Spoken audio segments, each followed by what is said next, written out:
The Ukrainian Defence Forces are systematically destroying Russian radar systems in illegally annexed Crimea, clearing the way for more powerful weapons. On September 21, 2025, Ukrainian Special Forces Unit Prymary struck 2 Russian Be-12 Chaika anti-submarine amphibious aircraft in occupied Crimea, the first such attack in history. Aviation expert and analyst Kostiantyn Kryvolap told Espreso that the defense forces are eliminating Russian radar systems, paving the way for more powerful strikes.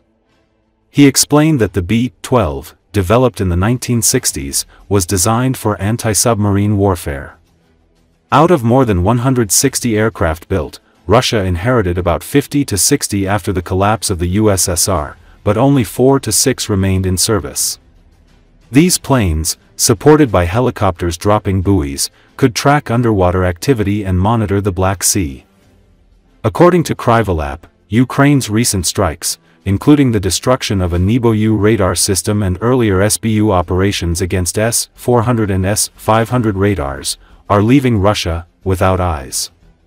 He estimated that Ukraine has destroyed a third to half of Russia's remaining Be-12 fleet. Now the Russians in Crimea almost have no detection capabilities, which means Ukraine can strike with far more serious weapons. After eliminating these aircraft and radar systems, our forces are not just cutting a path to Crimea, they're paving a highway, Kryvolap stressed.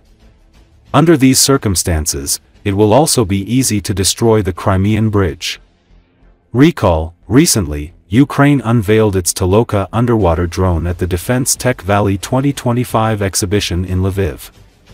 Although the platform has been known for about a year, it has only now been publicly displayed.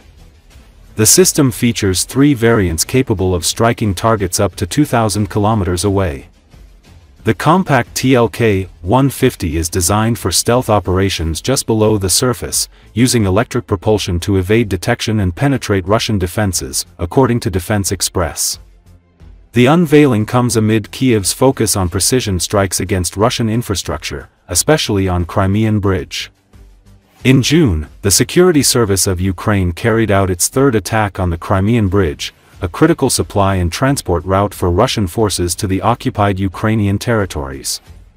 While the exact cause of damage to the bridge's underwater supports remains unclear, some defense experts speculate that the Toloka drone may have played a role.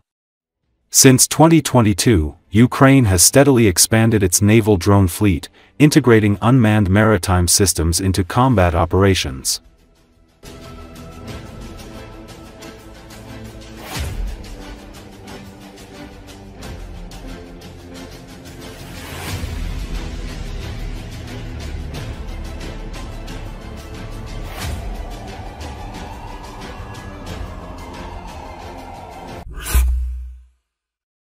On the night of September 26, the Amphibious oil refinery in the Krasnodar region of Russia was once again attacked by Ukrainian drones.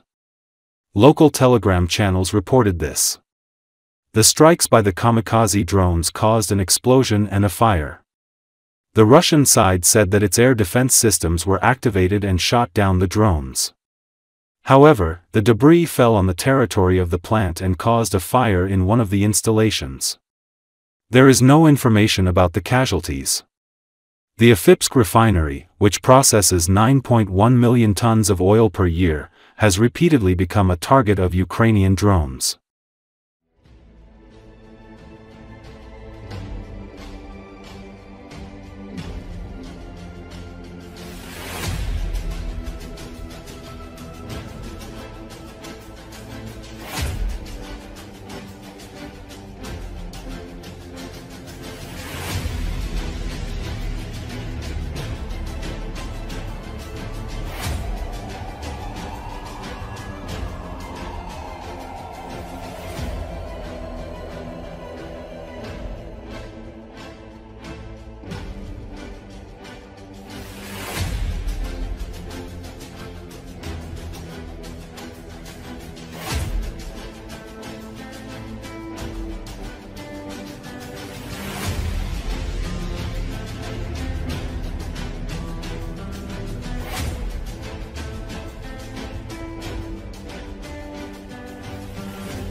Russian Foreign Minister Sergei Lavrov addressed the G20 foreign ministers meeting on Thursday, on the sidelines of the UN General Assembly in New York. According to Associated Press in a statement to members of the meeting, he accused NATO and the European Union of declaring war on Russia. A clear example is the crisis provoked by the collective West in Ukraine, through which NATO and the European Union want to declare, and have already declared, a real war on my country and are directly participating in it, Lavrov stressed. He also spoke of the humanitarian crisis in Gaza, highlighting that the Israel's war has already claimed the lives of 65,000 people, but that some UN officials say that there are estimates indicating that the number of victims is 10 times higher.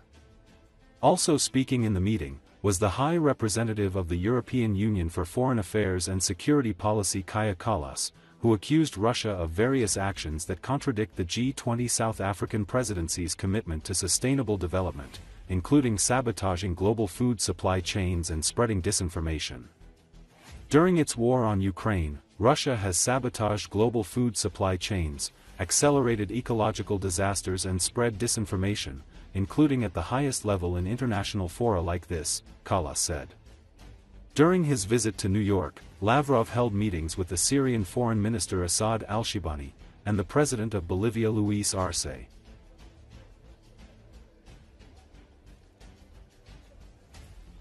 The Minister of Foreign Affairs, you now have the floor. Еще один наглядный пример, спровоцированный Западом, кризис на Украине, руками которой НАТО и Евросоюз объявили уже моей стране настоящую войну и прямо в ней участвуют. В этом же ряду и эскалация на Ближнем Востоке.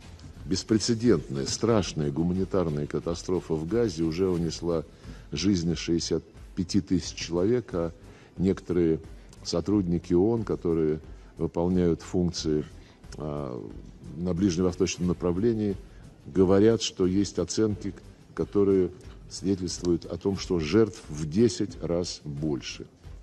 Благодарю вас, господин председатель, и благодарю вас за эту инициативу.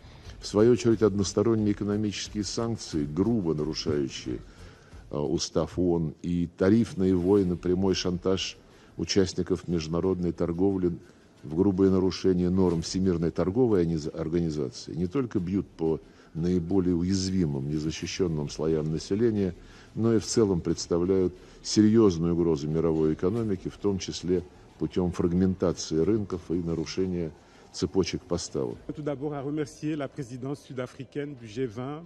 During its war on Ukraine, Russia has sabotaged global food supply chains, accelerated ecological disasters, and spread disinformation, including at the highest level in the international fora like this. These actions also systematically destabilize international systems. These actions starkly contradict the G20 South African presidency's commitment to sustainable development as unifying priority.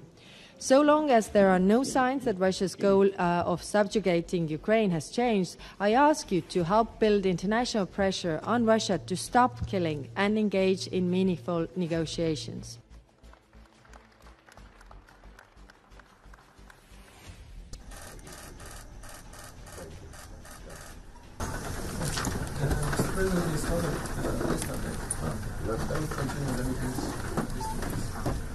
Good. Well, it's important to touch base and to see where things are moving very fast. Mr. Lavrov, Mr. President, very nice to see you. Nice to see you. Thank you. Let's satisfy these hungry people. Okay, please. Yes. In Rio. July in Rio as well, yeah.